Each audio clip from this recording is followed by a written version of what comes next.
Hello everyone, we're going to start with conference number 15, Ego, Personality and Essence. The aim of this conference is to learn how to distinguish between the actions of our ego, that is the 97% of bottled up conscience, the action of personality when we want to be socially recognized or accepted and we tend to imitate all the behaviors that we see, and the 3% of conscience, that is justice, wisdom, and love within ourselves. So we gotta know that there are three types of acts that we are going to perform in our different human existences that are going to be the ego, also called as the law of recurrence. Everything occurs again with its consequences unless we learn to become conscious and aware, and we learn from our mistakes. Also, the accidents that are brand new events that are going to be processed because we have lost the power to connect to the voice of our being, to our intuition, and so we walk totally left and we commit new mistakes that are soon transformed into new recurrences. And the conscious acts, that is when we search for something that is truthful, useful, and fair. And as you can see in this image, we become free and stop being the puppets of our destiny. So we're gonna reflect a little bit of what's ego. It's our inner darkness, our multiple mistaken ways to be. There are different pieces of our fragmented mind, and each one of those pieces has its own temptations, wishes, desires, and we need to rebuild that puzzle together, that is our fragmented mind, and achieve the sacred individuality.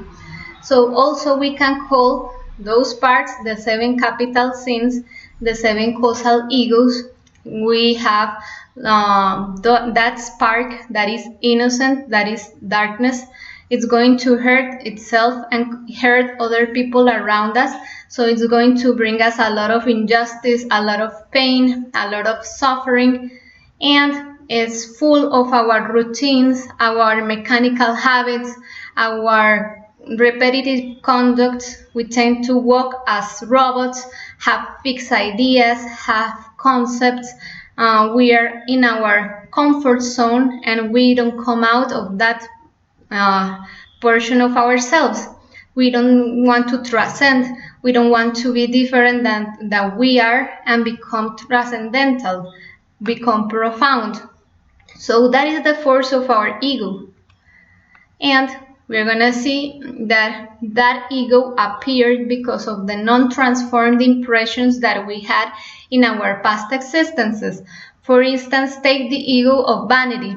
We fell in love with our physical body because in past existences we had the impression of the beauty concept.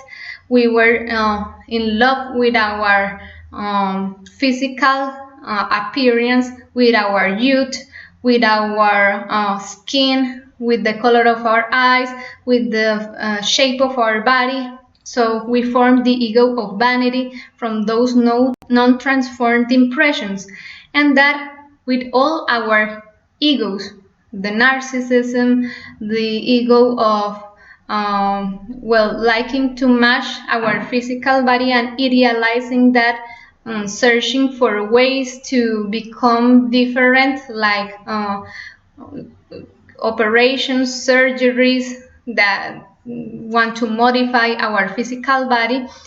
Though if we know that those impressions could be transformed, we would find out that the physical body is something that would pass away with time. We will have wrinkles, we are going to get fat, we are going to change, we are not going to be the same physical body, and so it's something that is temporal and is going to pass away with time and is not the profound and transcendental part of us. So also, we gotta know that there are new created self. There are newly forms to be of oneself that we created in our recent existences. For instance, in our existences in the ancient civilizations or in the Middle Ages, We didn't have laptops, we didn't have cell phones, social networks, electronic devices.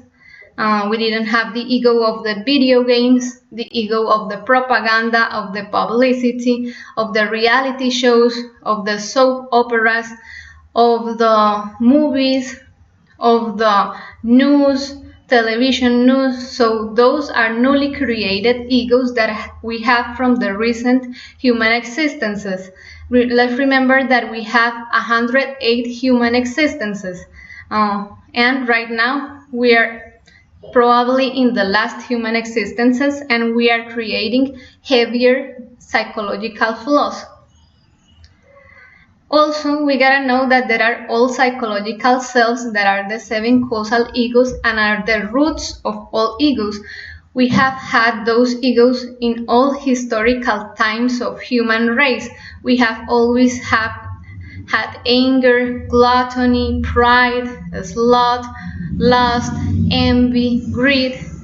From the first beginning of the human race, the ancient civilization, to nowadays, we have always had those 7 capital sins, those 7 psychological flaws that are the roots of all mistakes in our inner world. So also we gotta know that the egos evolve. The egos tend to add more weight with each human existence that passes. If we, for example, take the ego of lust, everything started with the fornication, with the pleasure that produced, expelling the sexual creative energy, well, just for entertainment, just for fun, just for animal instinct, and we degenerated and added more psychological flaws to that defect of the lust. For instance, the ego of adultery, the ego of masturbation, the ego of sexual toys, the ego of the sex shops, the ego of the prostitution, of the brothels, of gigolos, of pimps, of different forms of exhibition like striptease shows. All those egos come from the family of the egos of lust, and we tend to add more psychological weight, more molecular weight to that ego of lust with each human existence and increase them. Search for new methods to increase the weight of that ego of lust. So we gotta know also that those egos can be eliminated through a simple technique that is called the psychological death. And the psychological death consists of the following steps. The identification. I identify that something is taking away my conscious energy, is making me fall asleep in my daily life. For example, the ego of anger. I insult, I become really tense, I become violent, aggressive. So I understand that something is taking away my motor energy, my emotional energy, my instinctive energy. For instance, I take an event.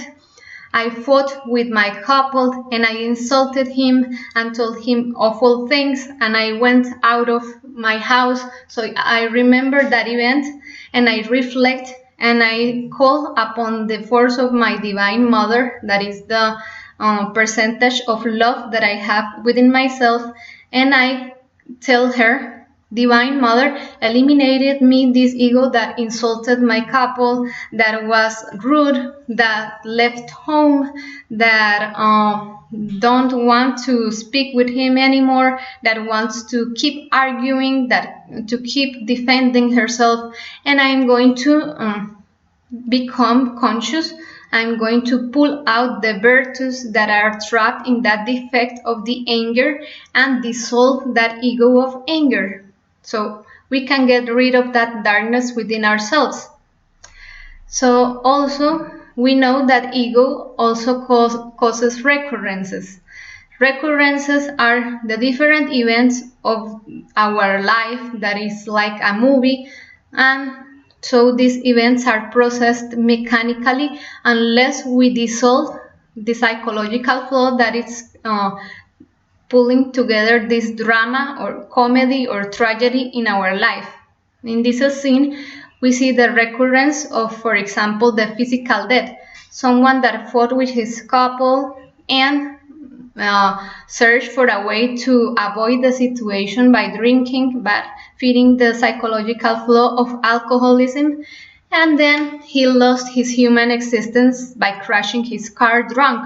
So if we eliminate, for example, the ego of alcoholism, we are going to find out the virtue that we can solve the problem without falling in that process of annihilating our conscience with this venom that is alcohol. So each ego brings bills to charge and pay. For example, if in this human existence we're going to lose our physical body because of the ego of alcoholism that has the depth of the physical body, so we can transcend it by eliminating that flaw and becoming conscious of our actions.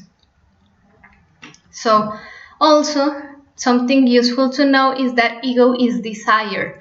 Inside of all psychological cells, all our psychological aggregates, as you can see, there is a portion of our conscience that we need to rescue. This portion is going to have two components. One of them is the light, that is the wisdom to know how this ego manipulates us, how it controls our emotions, how it controls our thoughts, how it makes us do things that we are going to regret sooner or later, and we'll learn how it triggers our psychology and stop doing what this ego wants. And the fire is the love, the ability to do when we become conscious and we manage our will, not doing what the ego wants, but taking control of our human machine and doing what our conscience will do, the truthful, useful, and fair. So when this essence is liberated, it's going to serve our conscience. Now let's talk about the personality. We have been telling along the conference that is the force of imitation, the force of being socially accepted, of doing what people do in order to be likable, to, well, fitting in, and so the personality have multiple elements. We have a physical body in each human existence, and we're going to come to that physical body with different characteristics.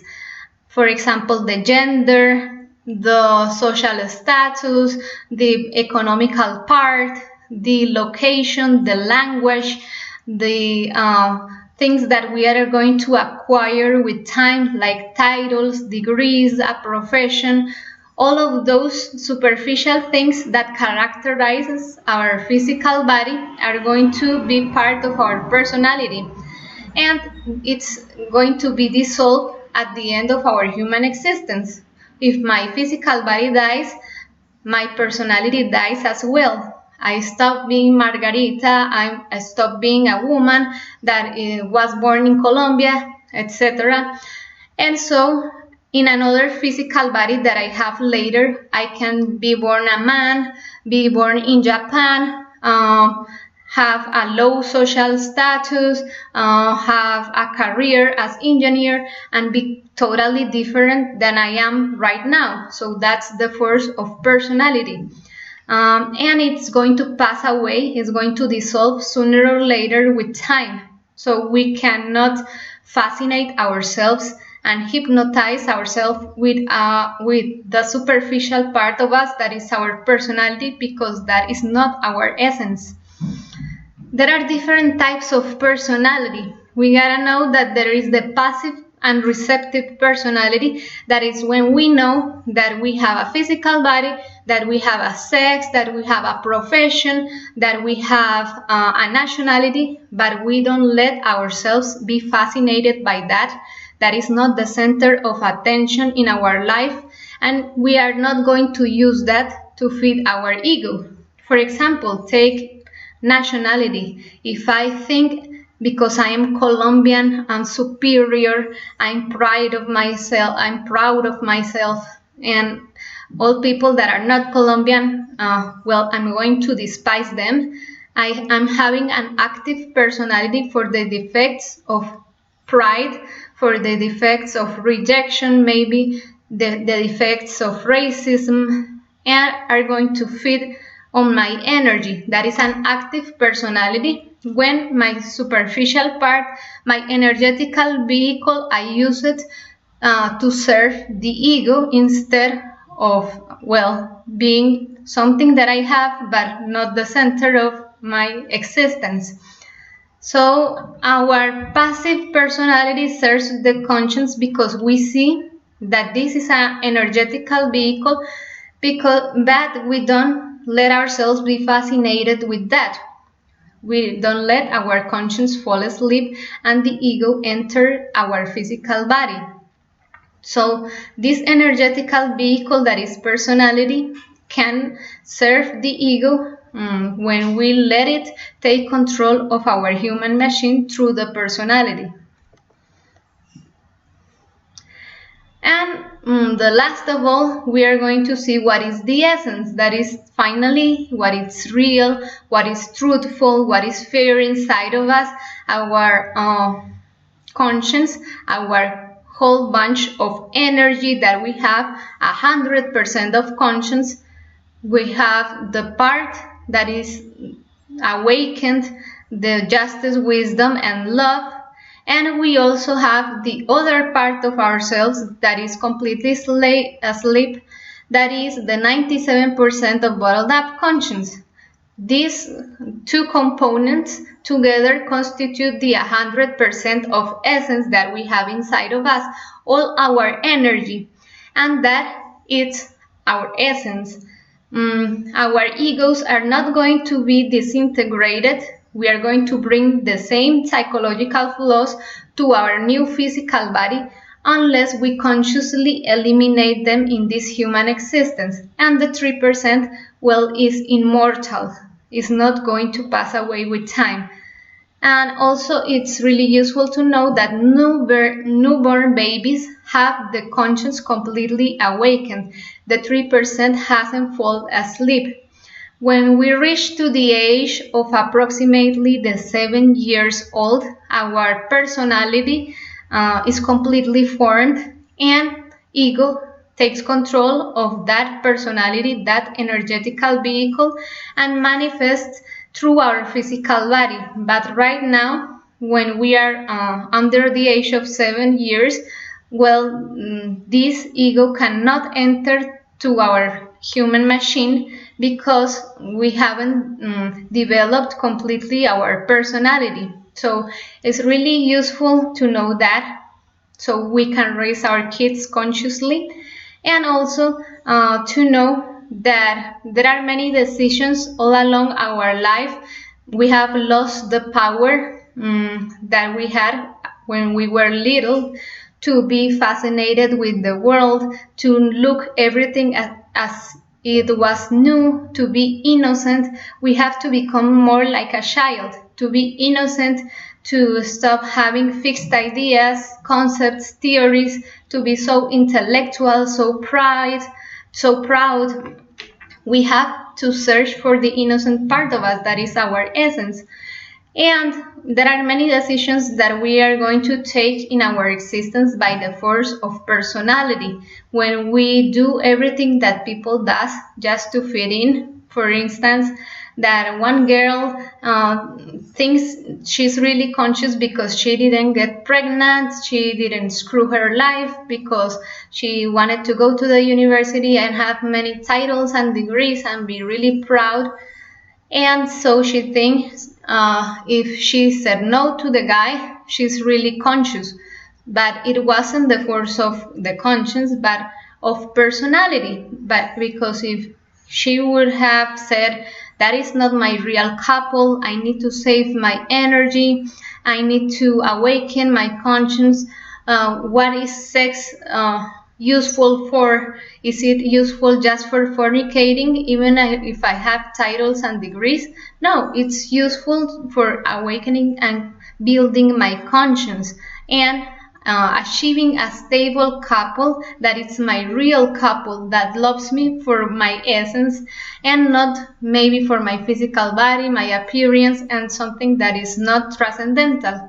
So there are many actions that we think are going to be conscious, but in fact they are guided by the force of the personality. So we are going to have to reflect a little bit deeper in each decision that we make, so that it's not the force of imitation, of thinking that we are so good and so perfect because we do what people think is better. So this is the conference of ego, personality, and essence.